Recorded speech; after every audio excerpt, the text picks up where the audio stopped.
Hey guys, and welcome to the most theoretical, hopefully not the most boring session in this online training course. Radicalization. Yeah, this topic is the best to explain orally. How it came up that we decided to deal with radicalization of young people in Cityband, and how will we understand this problem. I will start with explaining how this decision was made to take this priority for the network. Then I will tell more about outside indicators that for what we may call radicalization.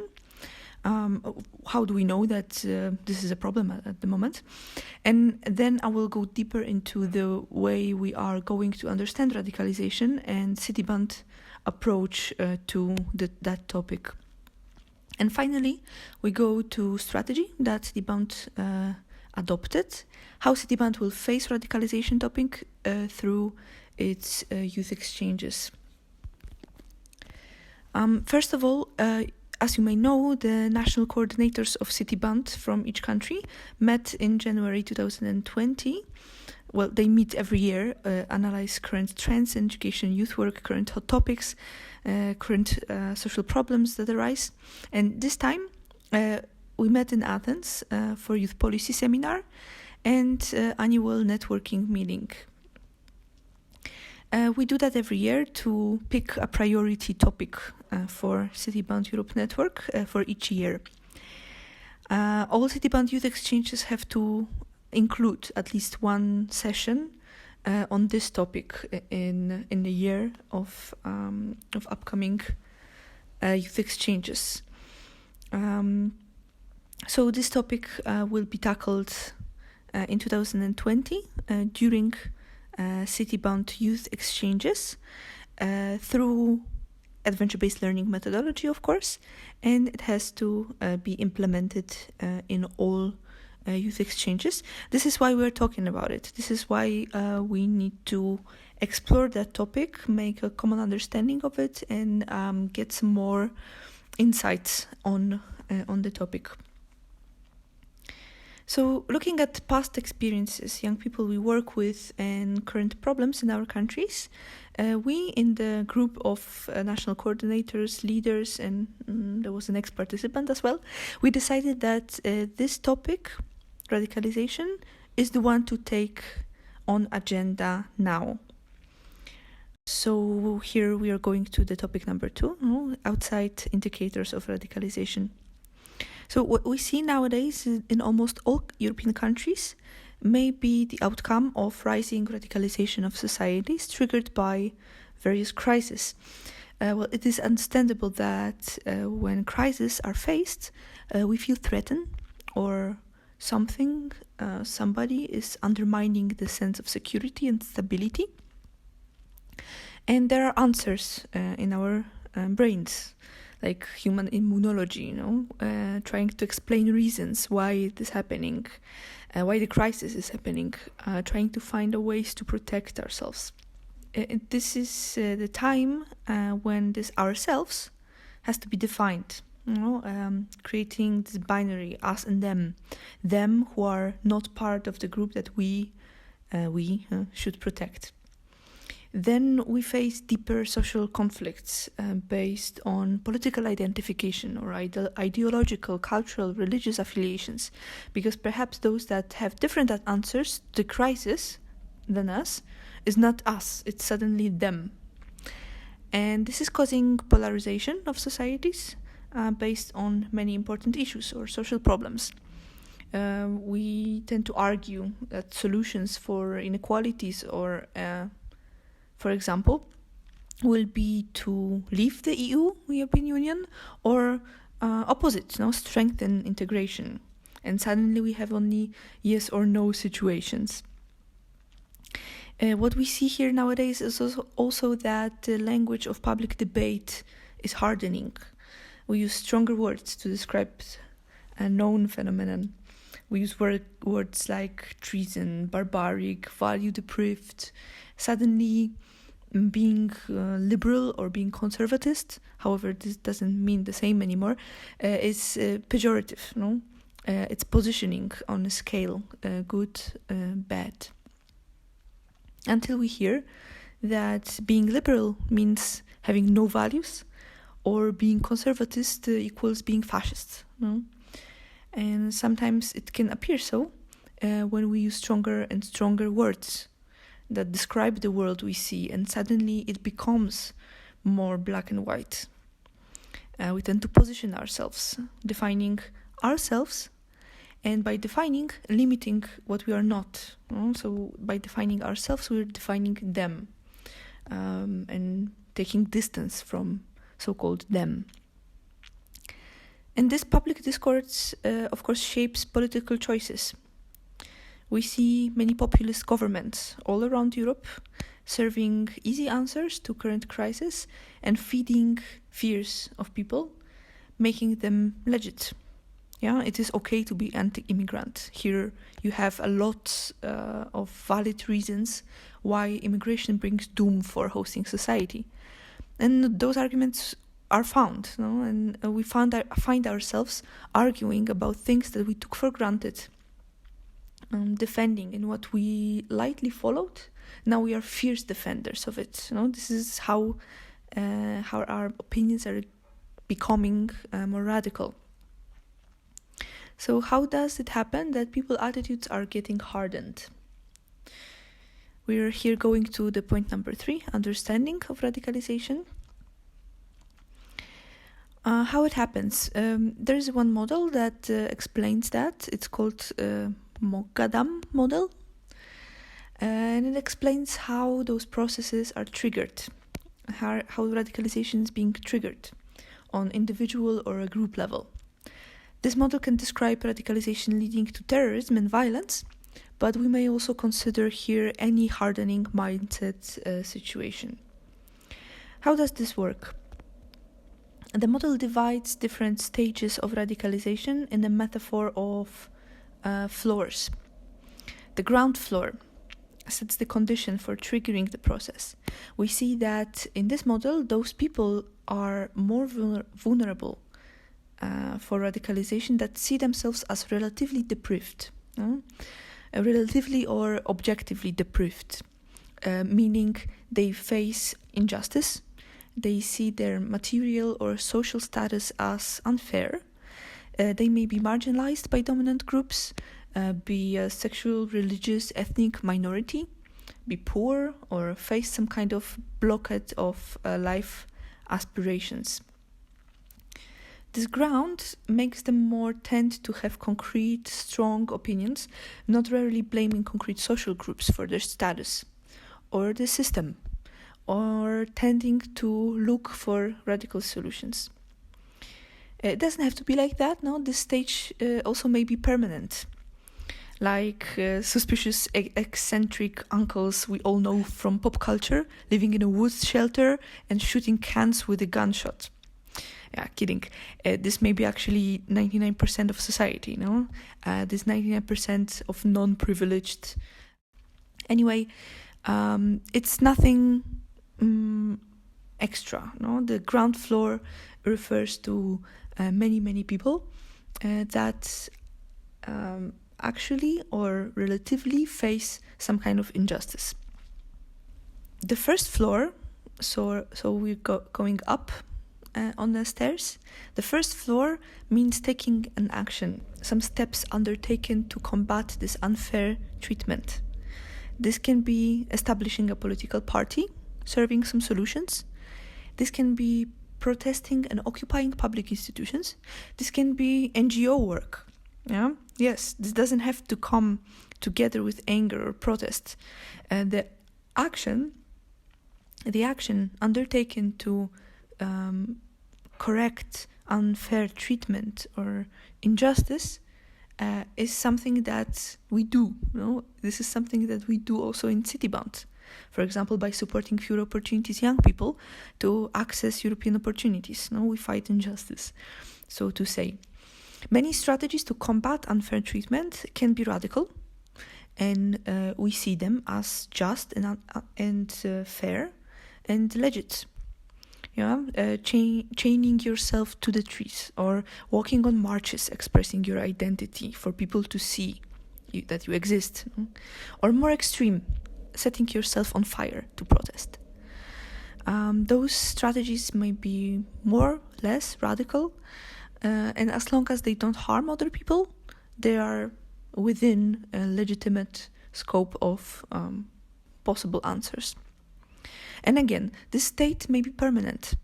NGOs can work forever, fighting inequalities may last forever, or it can turn violent. And this is the second floor, aggression. When all our actions go for nothing, the government doesn't see the problem, people don't notice your needs, and they don't care, or they say, well, this is how it is and it cannot be changed. You turn against them. We feel angry, frustrated, ready for fight. This can be fighting for the rights, demanding something that is just and fair, but done in a violent way. Then people, so-called mainstream, although they may not be in majority, or elites, see this movement as radical, as not legit. We see them denying the right of this voice to the public. Media won't promote eco-terrorists, feminist fascists, revolutionary precariat, or nationalists, depending what media, depending on their profile, and spin the wheel of rejection and further polarization. So when certain ideas are coming into the public in a violent way, they are pushed away. And here we can really spin the wheel of rejection, when we face rejection and we go even further in our ideas and we find more and more radical ideas, more radical answers. This is already a dangerous state. The sparkle of violence is glimmering at the horizon. And the third floor refers to moral categories. Emotions from the previous stage turns into moral commitment. My cause is good, therefore I will fight for it till I die, And the cause may be good, but frustrations and this fight, accelerated by polarization, being secondary marginalized, further victimized, triggered to find radical solutions. They also may create hatred, fueled by this perception of the conflict as a fight between good and bad. This floor is also about imposing solutions that are perceived as moral, explained, justified as the only good for everyone, despite of their resistance. I will have controversial examples here. Please consider them critically. A moral duty to install democracy everywhere in the world, despite of resistance, and a moral duty to protect life of unborn children, despite of resistance of those who this duty affects. And it's so easy now to claim a moral duty to get rid of that threat, to secure the way and the selected way, and claim that this is their way, to quote an awesome series. Yes, this is a product placement, I know. The threat might be allocated in other people. For example, the society will be better when those people, combined with their ideology, identity, religion, or role in the society, will vanish. We hear slogans like "kill the Tsar," "expel all national minorities," "exterminate handicaps, gays, lesbians, mentally ill, Roma, Jews." I made an example of one of the biggest catastrophes of humankind that can be analyzed through the prism of this model, as you may see. And this is precisely the fourth floor. Legitimize violence. At this stage, people say it is okay to harm other people, exclude, expel, exterminate for a greater cause. It may be state ideology, religious ideology. It may be pseudo-scientific explanations for such extreme actions. This is when recruitment to terrorist groups happen. And when a country leadership with the societal approval reaches this state, we have a systemic and systematic crime against humanity. And I think you know what I'm referring to. What does this model tell us? First of all, it tells us that radicalization is a process. It can eventually lead to violence, But as a process itself, it is not pejorative. Radicalization isn't good or bad. It's a process of adopting ideas that make people react in a certain way. Those reactions can be violent, can turn violent, this process, but not necessarily has to. So what does it mean for the definition of radicalization? Radicalization Awareness Network, created by the European Commission in 2010, has conceptualized radicalization as the process through which an individual comes to adopt extremist political, social, or religious ideas and aspirations, which then serve to reject diversity, tolerance, and freedom of choice, and legitimize breaking the rule of law and using violence towards property and people. In short, radicalization will be a process of adopting ideas that eventually turn us against other people and turn to violence. And violence we understand in a wide way as imposing ideas, forcing solutions that harm other people, exclude, marginalize, deprive from their rights, etc. When we are on definitions, let's differentiate terms we will meet in the literature on this topic as well, like extremism, like violent radicalization, like violent extremism.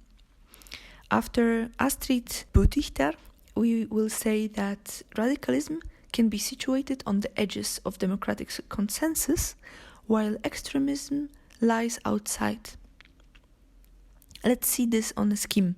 We have a line of socially accepted norms, mainstream, so-called middle ground, and more or less radical solutions, but yet acceptable in the societal norms. Chaining yourself to the tree, peaceful protests, legal ways of mainstreaming your claims or rights are lying on that line.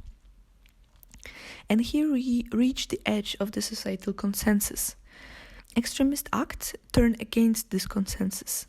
They turn against other people or the system. They go violent, so they fall from this edge.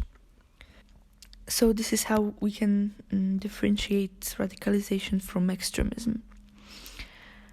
And we finally reach the point of what Cityband will do with radicalization and what Cityband can do with radicalization.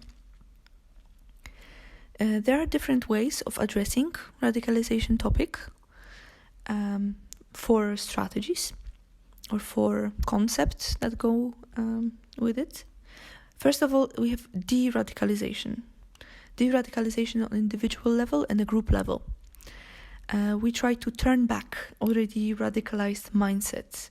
For example, working with terrorists, bringing them back to the society, so to say. The second concept will be conflict resolution. When the radicalization has turned against the whole societal groups, ethnic groups, for example. And we combat radicalization by working with those polarized groups, and we work on conflict and peace resolution. The third one, we will have counter-radicalization, which focuses on efforts to strengthen and empower communities from which, for example, terrorists might emerge and which might, if neglected, be deemed potentially supportive of extremist movement. This means building resilience, empowerment, access to legit solutions in the society. So we work with the community to be immune to radical groups or extremist groups. And the fourth concept is preventing radicalization. Building empathy as immune system for ideologies going against other people. And what do you think Cityband decided to do? Yeah, that's last strategy. The last strategy is accessible to us. We work with teenagers that, due to age and temper, tends to have radical ideas, and this is good, no? They have their views, beliefs, they're committed to their causes. When manipulated in a peer group or in subcultures or in a weak state with no effective institutions, they may easily adopt radical, potentially violent ideas. And this is our target group. This is the participants of Citibank youth exchanges, for example. And what we can do with that is to equip young people in tools that will create immunology to those ideas. And I'm not talking about saying this idea is bad, don't do it, don't be nationalist, don't be anti-immigrant, don't do this or that. You know yourself that this doesn't work with young people, know how ignorant this way is. I'm talking about building emotional literacy, the ability to detect emotions and be sensitive towards it. I'm talking about building critical thinking, skills to detect manipulations, twisted argumentations, or pseudo-scientific gibberish when justify violent acts. I'm talking about sense of openness, tolerance, and acceptance towards others. Doesn't matter how different from you or of how different opinions. So this is the strategy that Citibank has adopted to prevent violence that can be an outcome of radicalization. Therefore, in 2020, in Citibank Youth Exchanges, you will be working with young people on those skills, on emotional literacy, on critical thinking, on sense of openness, tolerance, and acceptance. And in further sessions, you will see proposals of activities to tackle that topic. And during this week, you will also try them out. So thank you for listening, and see you on chat. Bye bye.